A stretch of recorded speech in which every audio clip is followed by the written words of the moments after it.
Dr. Chabalala. Good morning. Thank you for joining us. So this, from the video supplied there by the family, Hlengiwe Khumalo and the family who have lost their father at that hospital, it doesn't look good at all in terms of what we can see. But put us in context, what is that structure and why are people dying at what looks like a makeshift structure in the parking lot? Good morning to yourself. May I start by by sending our condolences to the family for the loss that they have experienced and are going through. But also, let me hasten to say that to say people are dying in that place when I know of this one would be a wrong assertion on my side. We are aware that this has happened in a structure that we call a fever clinic. Because of COVID, what we have done in our institutions was to come up with temporary structures, which temporary structures we want to use to triage patients as they come in. To avoid the social to ensure the social distancing that's supposed to be there between patients and between people who are sick of other things and people who have got COVID. Now, this is one of those structures where this has happened. It's a temporary structure, but let me also quickly say that the details of what happened in this particular instance, I have asked people to go do investigations, and I'm expecting a report before the end of today. So far, sorry? Yeah, I'm saying fair enough, Dr. Chabalala, but I do need to ask you for a bit more clarity. You describe it as a fever clinic, but then you go on to say it's a triage area. How do the two sit together? Is it a fever clinic dedicated to treating people showing fever symptoms, or is it a triage for everyone coming to the hospital to be able to be separated and be able to be attended to with the initial assessment of what kind of interventions need to then take place inside the hospital? Okay. We've checked it a fever clinic. What we do when a person who is coming into a hospital presents themselves, we check their temperature and we check other symptoms that they are presenting with. And the objective of that is to be able to separate these patients into patients who will deserve to be treated in a general ward where we do not suspect any coronavirus infection from those that we suspect there may be coronavirus. We have come to call them fever clinics because, among other reasons, they will present with fever symptoms, fever being sometimes high temperature, blocked nose, difficulty breathing, and all such symptoms. When we then look at that, we then take them together with all the other symptoms they are presenting with, and doctors will make a decision as to what should be happening to this patient and how should they be treated. Can you categorically say that no patients are being treated at that particular structure, that it's only serving the purpose that you just described in the last few minutes? The structure is intended to ensure that people are triaged, as I say, are separated, are divided accordingly. So in our view, the very start of a treatment is taking history from a person. So if you look at that as treatment, you would realize that we start treating people as they come in. So this is where treatment starts in our institutions, in these triage clinics or in these fever clinics. Are you satisfied with the structure itself, Dr. Chabalala? I mean, looking at the pictures there, I'm wondering at what point a government official looked at that structure and said, even as a triage, even as a fever clinic, this is suitable, it's A-OK, let's go with it. From what I saw on the videos, I still want to go and check myself whether what happened in that structure. I will then be able to comment on it better than what I can do now. all that I can say is that most of our fever clinics, we've made them to be temporary structures where space is available in our institutions. I'm sorry, I cannot accept that answer, Dr. Chabalala, because you are the head of department and you are the accounting officer. When your officials said to you at Northdale Hospital, we've built this fever clinic, this triage center, were you satisfied that this is value for money? Let me sign off on it. It's got enough dignity for patients, even if they are being triaged and basically being assessed for initial symptoms, for them to be treated with dignity. Were you satisfied as HOD, accounting officer of the department? Now, the assumption that comes from your question is that I've seen the structure before, but as I'm saying, I was seeing the video for the first time.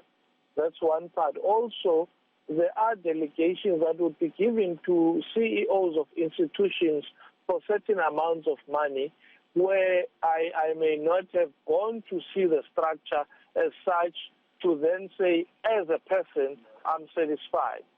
Some of the fever clinics are also more like donations to us, but that does not justify a death. I think we're talking of different things. Dr. Chabalala, if this one is not a donation, any death, if this particular one is not a donation to the department, I think we can discount that issue and put it aside. Let's not get distracted by the issue of some of the facilities being donated by people outside of government. What I'm asking you is, you're saying you're seeing it for the first time. What is your impression as the HOD accounting officer, juxtaposing what you are seeing in the video against what your officials told you you were signing off on in as far as Northdale Clinic, fever clinic is concerned? When you look at the video and you look at the report, which I assume your officials gave you, are you satisfied?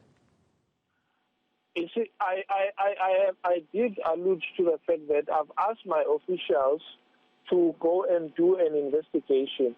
So they have not given me a report. Firstly. Secondly, what I have seen is what I saw on the short clip that I was given.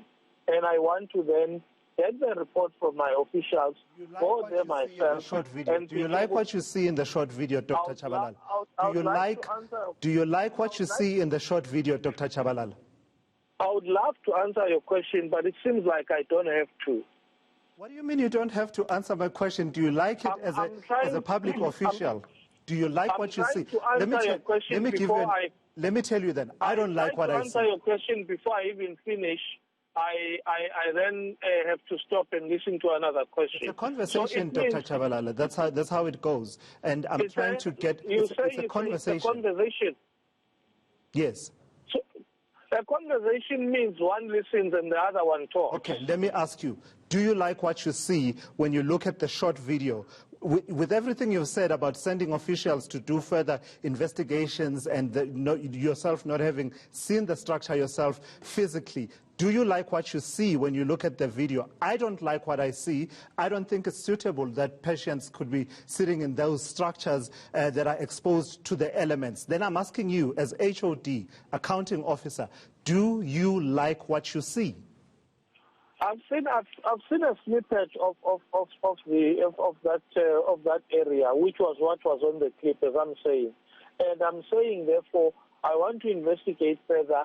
And what I saw is an open area which we advocate for, but whether I like it or not will be informed by me saying, no, this area is satisfying me or not. At the moment, my comment would be ill-informed because I've not seen all of the place. So that is what I'm trying to explain to you now. Lastly, Dr. Chabalala, would you agree that there's a context to all of this, that Northdale Hospital, a context to it all, that the unions, for example, have been talking about that particular hospital, describing it as a slaughterhouse, was the word from Nehau a few weeks ago, before this incident actually happened, talking about food shortages and talking about increase in wards, but no increase in the number of staff and issues around personal protective equipment.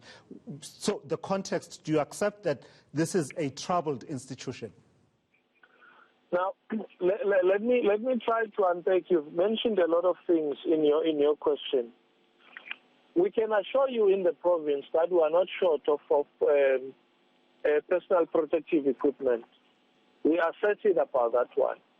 As to why the union in that institution is calling it a slaughterhouse, I would want to understand that even further, because we have seen people going into our institutions, including this one, and some people, very few of them would die in the institutions, but some people would come back.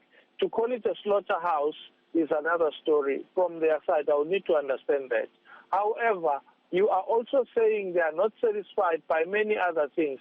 While they don't relate to what we are talking about, we do know that there are shortages, and it is for that reason that, led by my MEC, we've requested to fill many posts in our province, including posts in some of these institutions.